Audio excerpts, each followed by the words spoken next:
A little wrong idea of commerce there. I'll give you an example that just happened today. I'm a user on a site called I think it's Roadrunner. Oh God, I'd have to think about what it's called. And now I'm sorry, I'm not giving them their due plug.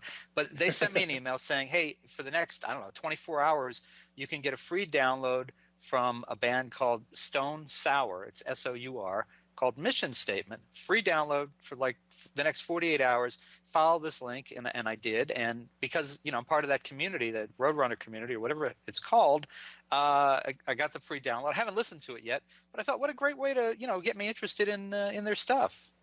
That's perfect. See, that's the kind of stuff that makes a band stand out in today's market. That's the kind of stuff that's going to lead people to check them out, want to hear more, and take a chance. Right now, money is so much tighter. Last week, 5.3 million albums were sold. That's it. That's the lowest. The news reported that was the lowest since 1991, but really it's the lowest since SoundScan started in 1991. Yeah. So it's actually lower for a lot longer back. Loren, I should have asked you sooner. I'll ask you now. Tell us a little bit about your own development from child cellist to drummer to producer. I started the cello. This might upset you a bit, up in Massachusetts. So, avid Boston Red Sox fan. I know you're probably a Tampa Bay Ray guy. Crossed over. The only thing worse than the Red Sox? The Yankees. Yeah, of course. See, there's something we can agree on. Go ahead. Crossed over to trombone and found my way to the drums. Always had a fascination with a lot more of the behind-the-scenes stuff in the studio side of drums. Got involved with different tours, different studio work, and then a fair amount of ghost drumming, where I would play on certain albums and clean up other parts for drummers that either weren't up to snuff, maybe had a little too much alcohol or something else for that matter. And you sign the non-disclosure, you sign the confidentiality.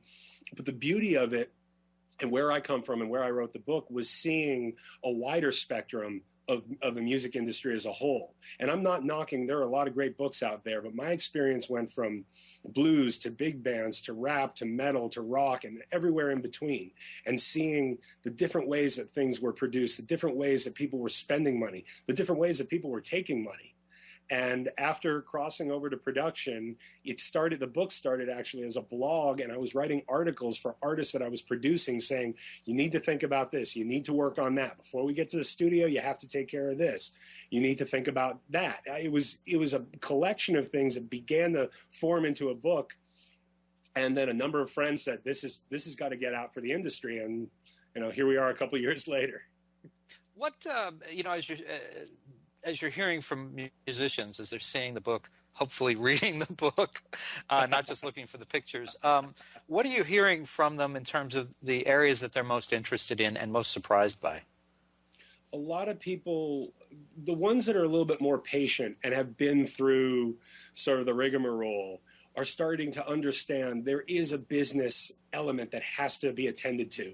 You've got to look at what's going on in the contracts. If somebody walks up to you and hands you $10,000, there's something wrong with that. And there's going to be something in the contract that's going to take a percentage away. Right now, these bands are, especially in the book, they're realizing if I get all the help on the front side, I'm going to be paying for that, both as a loan with a high interest and percentages for the long term. There are actually bands out there that are making sustainable incomes for the rest of their lives, and yet because they're losing 80 to 90+%, they can't make a living on it. Who would be a good model for an upcoming band of an act that may not be a number one selling artist, but they've figured out a way, and I have one in mind, but they figured out a way to make a living, be comfortable, be in control of their destiny, of their art, and that's someone that you would say, hey, take a look at the way these guys operate. I go kind of old school there and say something along the lines of Fugazi. With their format. Yeah, it's punk, it's wild, it's out there, but there's a lot more control. The funny thing is, you look at some of these bands and they come off like we're all independent and it's all us, and they don't even realize behind the scenes what's being taken away until they actually get some of the accounting statements when they're asking questions of, where's the royalty? Where's the money from the tour?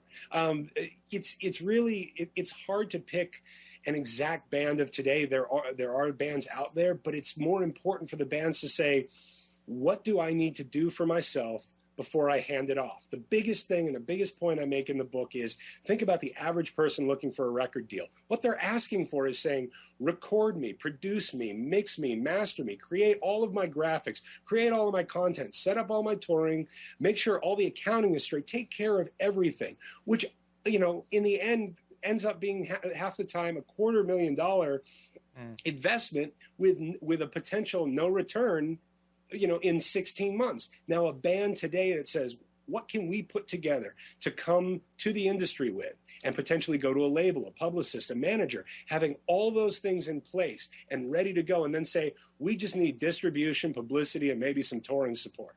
That's where bands and every band and every style, it's a different story. There is no one right way to do it. There's so many different avenues and so many different ways. I would say steal the aspect of a certain way that Sting did this. Take a note from Soundgarden. Take Sean Mullins is another example. Putting all these things together and realizing, how can this relate to me and work for me? I find that to be the best way to move forward or sort of set a foundation for any artist today. Well, for the record, the band I was thinking of was Phish, Phish, which seems to have very strong control of their careers and what they're doing. Now, I haven't seen their bottom line, financial statement, but my sense of them is that I'm they have pretty a sure good you're handle right. on that. Yeah. Well, listen, folks, you can order Loren Weisman's new book, The Artist's Guide to Success in the Music Business, at great bookstores everywhere. Or, of course, you can find it online at mrmedia.com. Loren, I have two websites in front of me. You tell me. We have artistguide.net and, of course, Loren, and that's Loren, Weisman, Weisman.com. Is there a third place you'd want to send people, including Twitter or Facebook? We have a Twitter, which is twitter.com/BGELLC, which is my music production company. It's Brain Grenade Music. Okay. And you can visit braingrenademusic.com. Great. So you're all over the net. we're all over it. All right. Well, Loren, it was a pleasure talking to you. It's one of my favorite subjects, something I obviously have my own opinions on from experience. And I just want to thank you so much for joining us on Mr. Media today. Thanks so much for having me, and go Red Sox. Yeah, go away, Red Sox. Go Rays. I get the last word. I'm the host. Thanks, Loren. Bye-bye.